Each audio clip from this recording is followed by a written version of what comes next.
Welcome to the English Language Education in Quebec, a podcast produced by the Quebec English-Speaking Communities Research Network, or QUESCREN, at Concordia University in Montreal. I am Lina Shoumarova. In today's episode, we take you back to the mid-19th century to explore the education and lived experiences of young women from the Eastern Townships who trained as teachers at the McGill Normal School.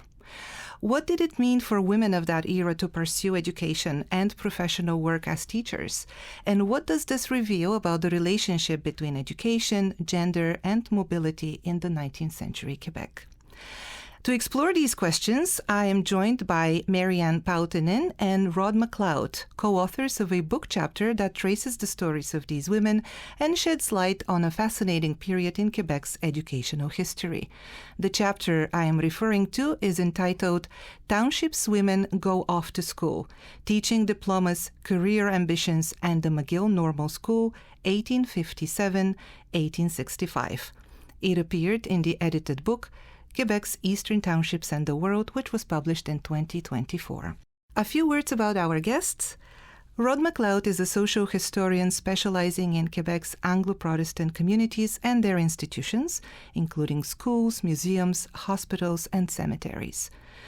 With Marianne Poutanen, he wrote A Meeting of the People, School Boards and Protestant Communities in Quebec, 1801-1998, several articles on education, and a graphic novel.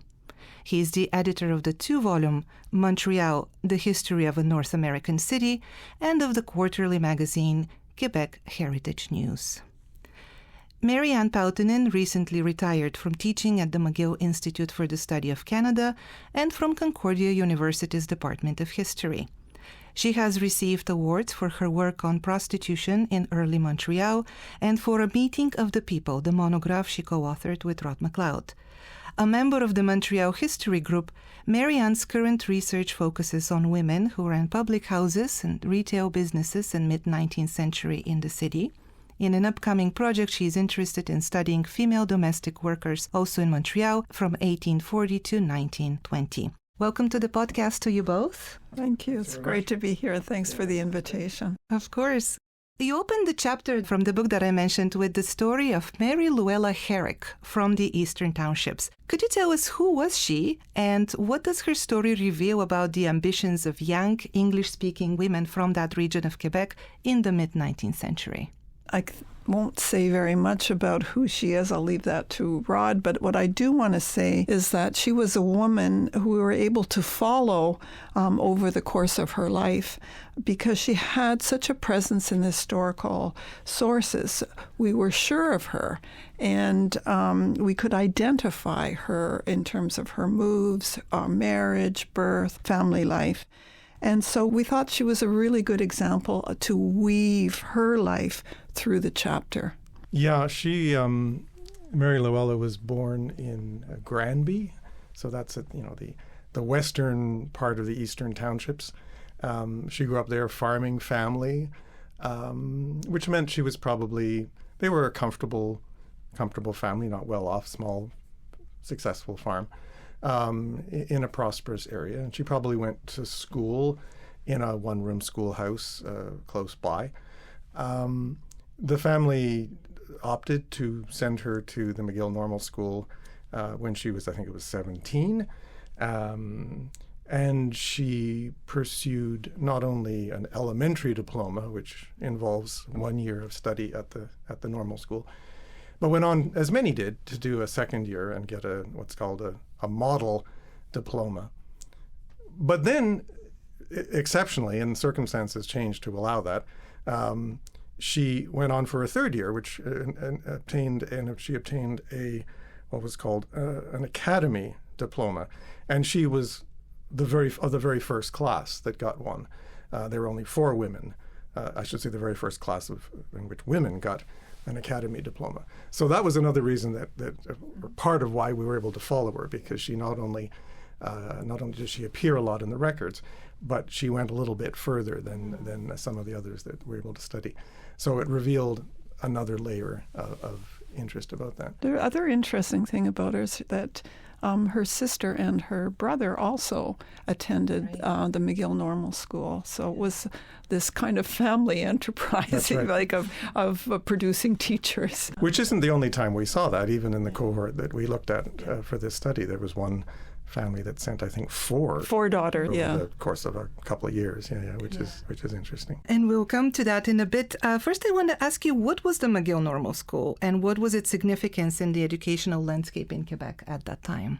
Well, the whole normal school movement is something that you see across North America at this time, and Britain and Europe, and it's based on this need to standardize or normalize the training of teachers. And I think up until this point, teaching was usually done either through a Catholic religious vocation, and you have lots of examples of that even here in Quebec, the Congrégation Notre-Dame, for example. But outside of the Catholic religious orders, it was usually learned people, learned men, people with a lot of education already, who ended up teaching in some of these smaller schools. Possibly not their first choice, but there was a need to apply a scientific approach to the training of teachers, and also a real need. Yeah, I was going to say there was a growing demand for teachers as education. With the growing industrial society, modern society, yes. As more and more families believed in the idea that it was important to have their children educated, and I guess the workforce to a certain extent looked to better educated students. So it was created, the normal school in Quebec was created by the Canadian government at the time in 1857. And as far as Quebec or Canada East is concerned, they created three. There were two Catholic ones. Everything is separated by religion. So there was a Catholic normal school in Montreal, another one in Quebec City, but the Protestant one was set up in Montreal under the auspices of McGill. The principal of McGill was the principal of the normal school.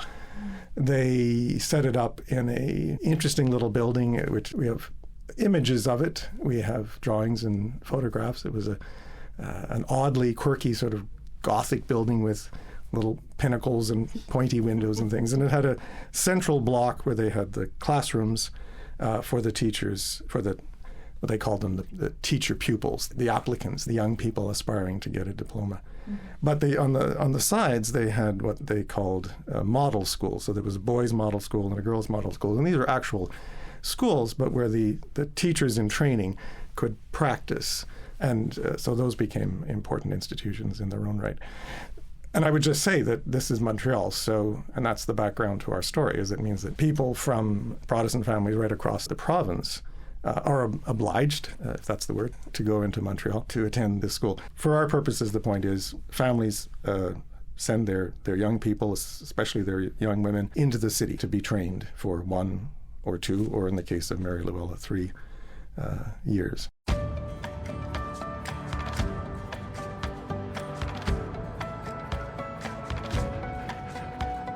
Your chapter focuses on women from the Eastern Townships. As you mentioned, there were many families who sent their daughters to the normal school. What was distinctive about that region that helps explain why so many young women pursued teacher training?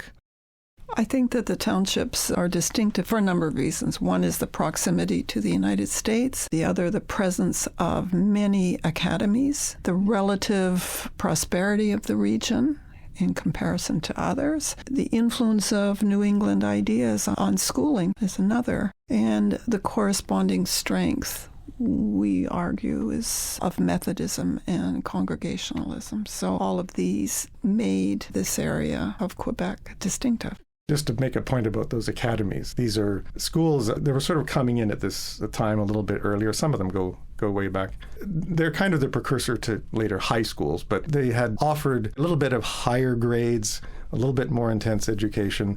And I think a lot of the teachers that one encountered before the normal school got started, all over the place, especially in the townships, were probably taught at these schools where they got a little bit more education there. So teaching was one of the few professions that were open to women at the time. How did a teaching diploma function as both an economic and a social opportunity for them? I'll just mention that ambitions, we suggest, are complex, and certainly a teaching diploma meant employment, but it also suggests an opportunity for social mobility, a way for young women to obtain a higher education than what they would get locally. And if you are educated, it makes it easier to find a husband who might not be a farmer. We actually have little to no idea of how these women use their diplomas other than teaching, with the exception of one, Maria Mackin, who studied nursing after and then took up prominent positions that were described in newspaper accounts. So that was a window onto this individual. But we wonder, could they have worked as writers? Did they homeschool their children? Did they work as substitute teachers? And the census records, they don't provide any kind of information about this. But I do want to say that when a family decided to send a daughter to the normal school, this represented many things for the family.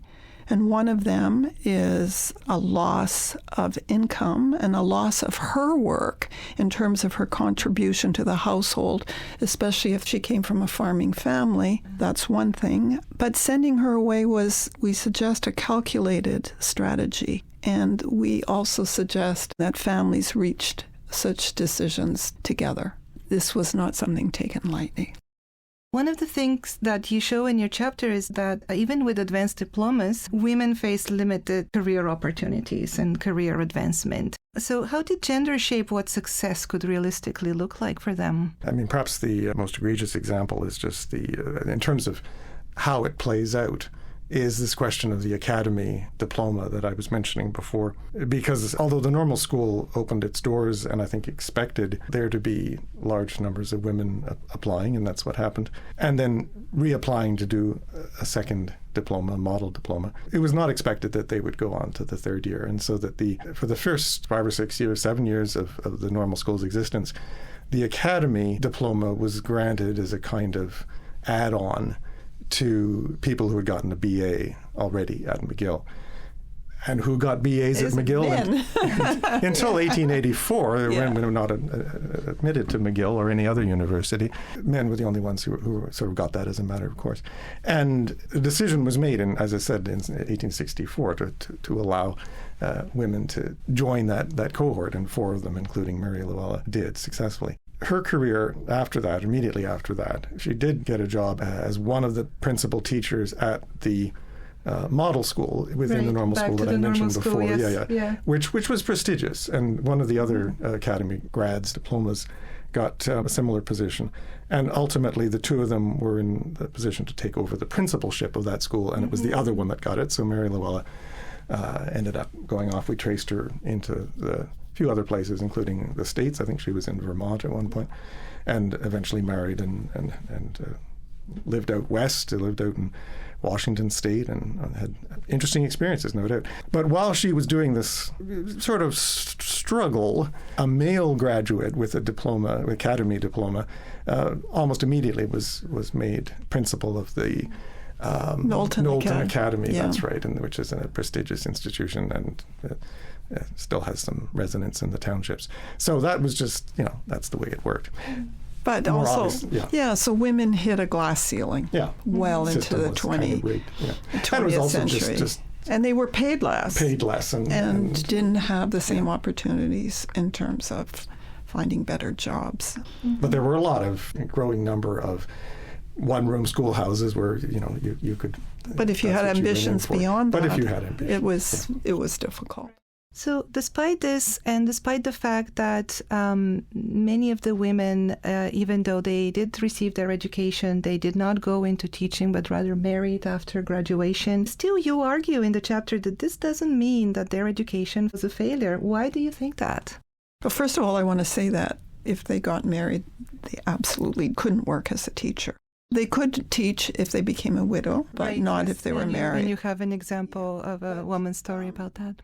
But the normal school education, as we've already mentioned, was valued and gave, again, young women access to an education. And it also gave them the potential for an independent lifestyle. And some were willing to sacrifice marriage for a career. But the other point, again, is this opportunity for social mobility to marry better, marry other educated people in the community. And I'd also like to emphasize again this idea that the educational opportunities that the normal school represented, whatever the outcome, again, women could not go to McGill until long after the period that we were looking at.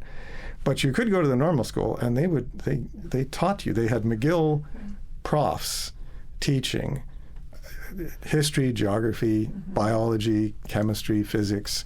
They had different names, and French languages, all kinds of things. And if you went to the higher levels, they had art and drawing and all this kind of thing. But also courses on how to teach. I mean, there's obviously that is much more emphasized, I guess, in more recent years. But just it was a way of getting access to higher education that there were very few other ways that they could have done. So I see that the appeal of that, even just on its own level.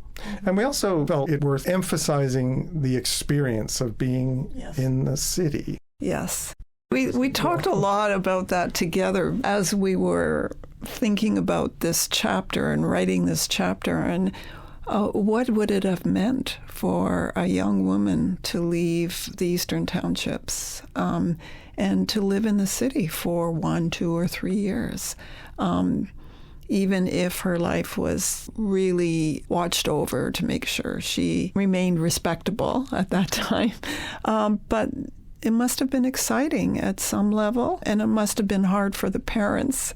But at the same time, there's this opportunity that they relented and supported their daughters. I think that's quite remarkable. And we don't even know what kinds of things they got into that might have got them in trouble. Of course, McGill wanted to make sure that they regulated these young women because it would have reflected badly on them. But I was thinking about Mary Luella's sister. She married a teacher at the normal school. How did that happen, right?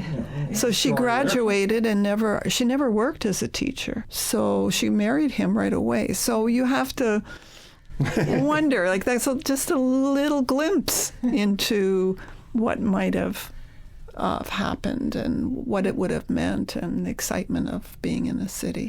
Right. And you mentioned in the chapter also that they would attend presentations, there were public lectures, open to everybody. So there was an intellectual life happening and they were part of it. So it really is an expansion of their horizons as well. Just because the principal had to sign the form that allowed them to go to an event doesn't mean that they didn't want to go to the event. Right, they didn't enjoy the event. Yes.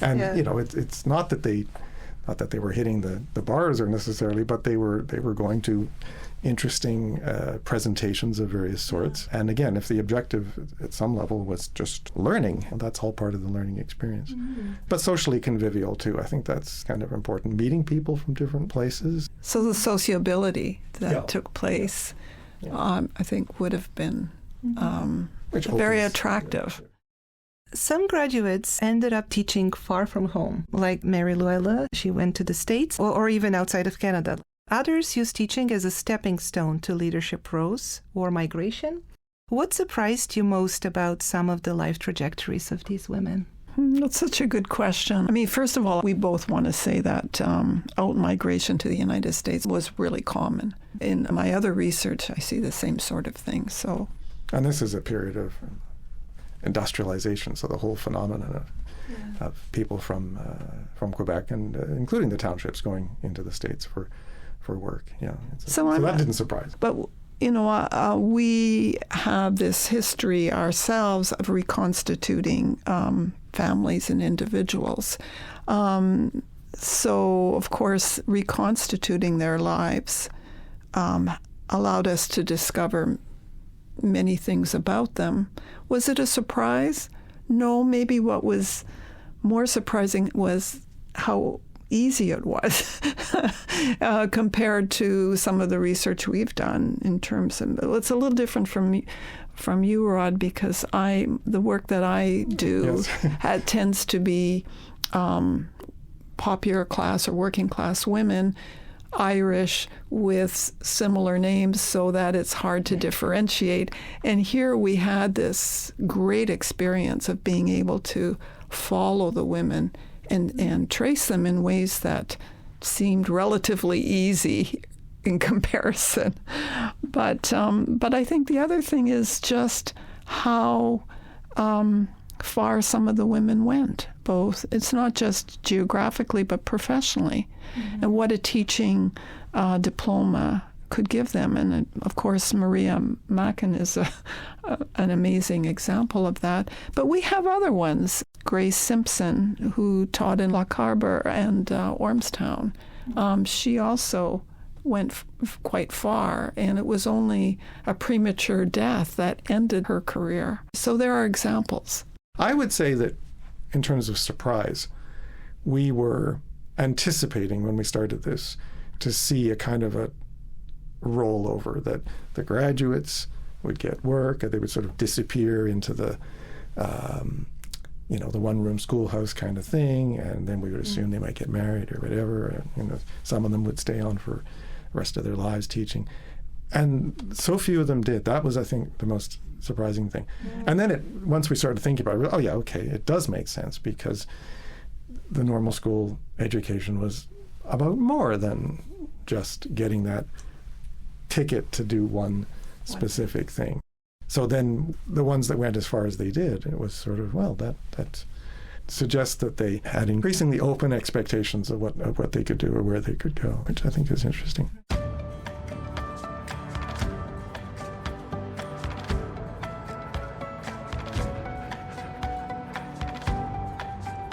I want to zoom out a little bit from the specific findings in the chapter and talk to you a little bit about what drew you first to this topic, and when did you realize that there was a larger story here that is worth telling? I suppose it comes out of, we've been working on the normal school as an institution for quite a few years. I mean, we did our work on the Protestant school system and communities. I mean, our book was about boards and communities and how it worked. It wasn't about education in that sort of sense. But one of the things that we felt we hadn't really explored as much as we would have liked in that book was the experience of teachers. But we also saw, even if we didn't put as much emphasis on teachers as we would have liked to, but we saw the terrible working conditions, the low pay, the high job turnover, the regulated lives that they had to live even in towns if they were single women. We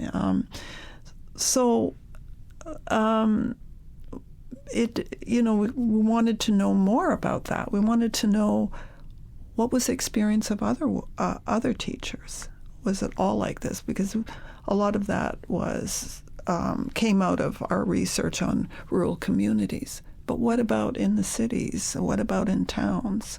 What about for those women who might have migrated? The normal school records, when we started looking at them, are really, really rich, because the registers that which everybody who applied, not just who was accepted, but applied, there's information about them. There's information about their names, where they come from, their age, in the early years, where they stayed when they were in town, which is quite neat, and a little bit of what happened to them afterwards. So we've compiled over the years, information about all kinds of parts of Quebec in various different periods, and we were kind of trying to figure out how this was ever all going to come together. And we presented papers a few times here and there at conferences and so forth. And we met with a lot of enthusiasm from people in the field who have been studying education, but also teacher training, because there's a lot of attention that's gone into teacher training, I would say, in Canada, but very little in Quebec. So we were delighted to have this opportunity to be involved in this project that resulted in this anthology about the townships in the world, just because it was an interesting project we were happy to be part of, but also because it allowed us to say, okay, let's look at the townships, which we always felt was sort of the richest source of area, the region that we were interested in. But we were able, because of that, to ask these questions in a very systematic way and to actually study a very specific cohort to apply some of the things in the thinking that we'd done generally to that. And I want to add something that I think is important, is that even though teachers labored under really difficult circumstances, these women had agency. And we wanted to really draw that out. We wanted to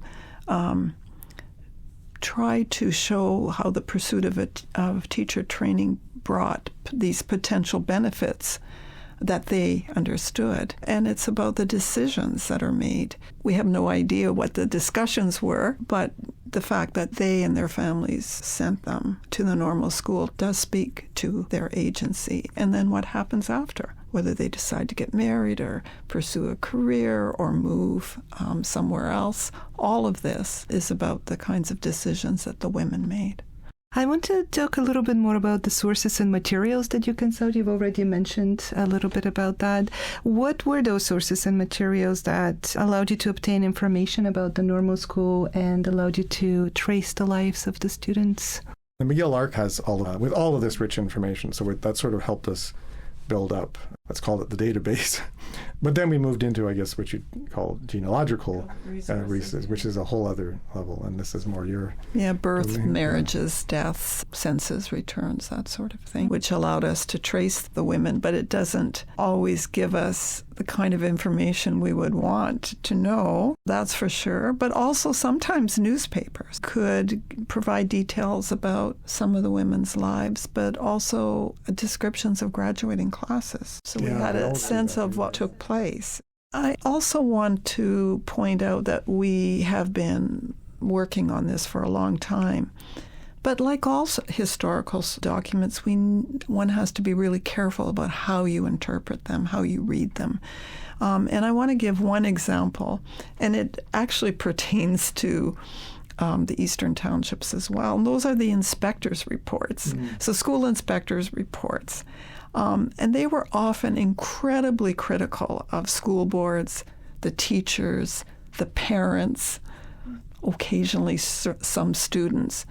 So you have to be careful with all the sources that you look at. That leads to my next question about the responsibilities. What are the responsibilities of historians when telling the stories of people who left few traces behind? I would say we have a lot. Tremendous responsibility. Yeah. Some of it is even sort of political, just in the sense that history is so much about people who have left extensive records.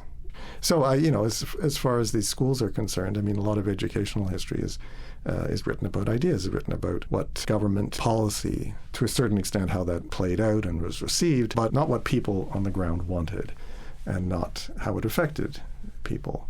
And that they play a role in how society, what happens in society. It's not only the rich and powerful, but it's also ordinary people who also influence what happens and the way in which community is shaped. And I think that's really, really important.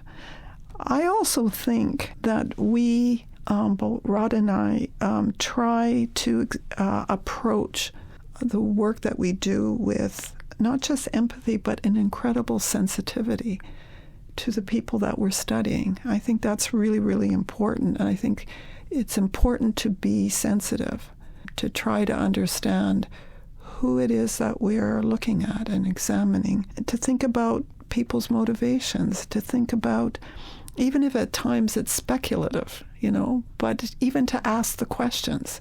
What did this mean? How did they come to this decision? What influence did that have in an individual's life?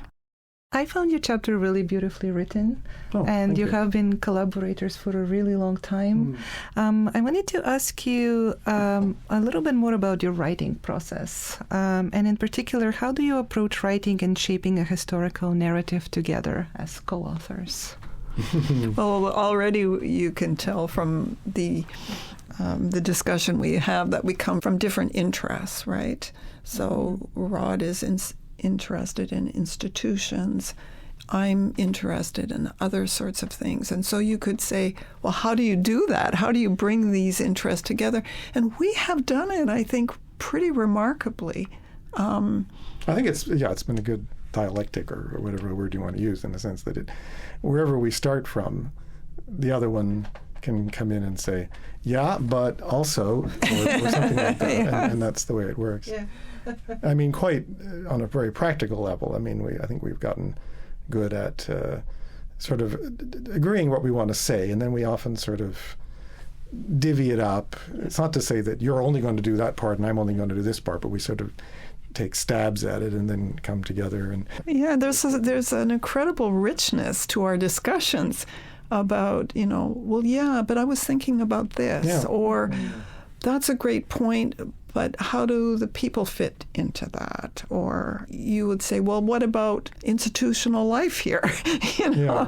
It's an amazing process that we have developed, and it works really well. And I've been very lucky because people have said to me, well, we want to collaborate too, but how do you and Rod do it so well, But I also think that there's a mutual respect that we, Very important. I think that's really important. And a confidence. confidence, yeah. A confidence in the ability of working together and to tell the stories that surprisingly we both want to tell, Yes.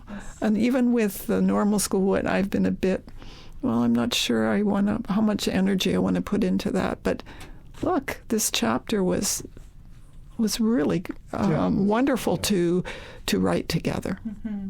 Sounds like a great partnership. I will go back to the chapter just to say that at the end you mentioned that this work is part of a larger project that looks at all the women who attended the McGill Normal School throughout its existence. So could you tell us where that broader research is at now and what comes next for you as co-authors and historians of English language education in Quebec? Well, the project, as we've said, has been going on for a little while, and the problem we keep coming back to is just how much information is there. The normal school was around for 50 years. And then afterwards it morphed into the Macdonald School for Teachers out in St. Anne de Bellevue. So, I mean, it does go on and on years after that, and the same kind of records. So, we have got so much information from so many different time periods within that time period. And we keep coming back to this. There is a book here. There's a book on the history of the normal school. We've been never quite ready to accept that and get started on it. But the other part of it, too, is that when we wrote the book, The Meeting of the People, we were hoping, like this is a kind of a broad history of Protestant schooling over a long period of time, and we were actually hoping at some point that there would be graduate students who would pick up from this and start researching different aspects of Protestant schooling. That didn't seem to happen. So we've stepped in and taken subjects from the book and then expanded and really researched it in much more detail. Of course, teacher training is part of that, which we've started to do, but we haven't finished. But we also made this enormous contribution to this Atlas on Schooling. Yes. It ended up being an award-winning book. But the other thing, too, is we still have a lot of other interests about schooling. We already started work on a Montreal school strike of students in 1934. We made a presentation. And the other aspect is the history of the Baron-Byng High School. It was something that we've had in the back of our minds. Somebody needs to write that. It's long overdue. It's an incredible story that needs telling. And so there's all of these other things, as well as the McGill Normal School and teacher training. Could you tell me, how has your work been received from your Francophone colleagues? That's a great question. I think really well. Yep. I think they see us really as we're the experts in this area of Protestant schooling, don't you think? Oh yeah. When our book came out, there was a lot of excitement. But we also gave papers in Quebec City and there was always a great response to it. So I think that's worked out really well, and I think that Francophone historians certainly of education seem to be excited about the things that we do and the way that we've done it. And we've received 2 National Book Awards for our book, Meeting of the People, and we were also shortlisted for the MacDonald Prize at the CHA. I think that we've established ourselves that way, and so there is some pressure to keep publishing on this subject, right? And one in of the addition to our other... Oh, absolutely, yeah. Yeah. One of the things that I think has become a number of people have approached me, I guess, in recent years is just the issue of French language instruction. And we touched on that a little bit because, of course, our book was about Protestant communities, not specifically English speaking. And at least one chapter in our book was about the teaching of French and the emergence of French immersion, which is, of course, a phenomenon of English language education. That's a subject that I think continues to be fresh as people are looking into that issue. We published on the history of French Protestant education, which is a very niche sort of subject, I guess. But it touches on issues today within the English-speaking community. What's the best way to learn French? What's the best way to integrate? This kind of thing. So that has come up too. I would like to thank you both, Rod and Marianne, for being here today, for participating in the podcast, for sharing your research, your insights on the lives of women trained at the McGill Normal School, and for helping us better understand this part of the broader history of English language education in Quebec. Real pleasure. I very much enjoyed this. You've been listening to an episode of the English Language Education in Quebec podcast, produced by QUESCREN through its initiative, the ILET Research Hub. If you enjoyed this episode, be sure to share it with others who might be interested. I also invite you to subscribe to our podcast. It is available on all major streaming platforms. Funding for this episode was provided by the Secrétariat aux relations avec les Québécois d'expression anglaise. QUESCREN also receives funding from the Department of Canadian Heritage and Concordia University. Our sound technician and editor for this episode is James Ford. Original music is by Christian Graham. I'm Lina Shoumarova. Thank you for listening, and until next time.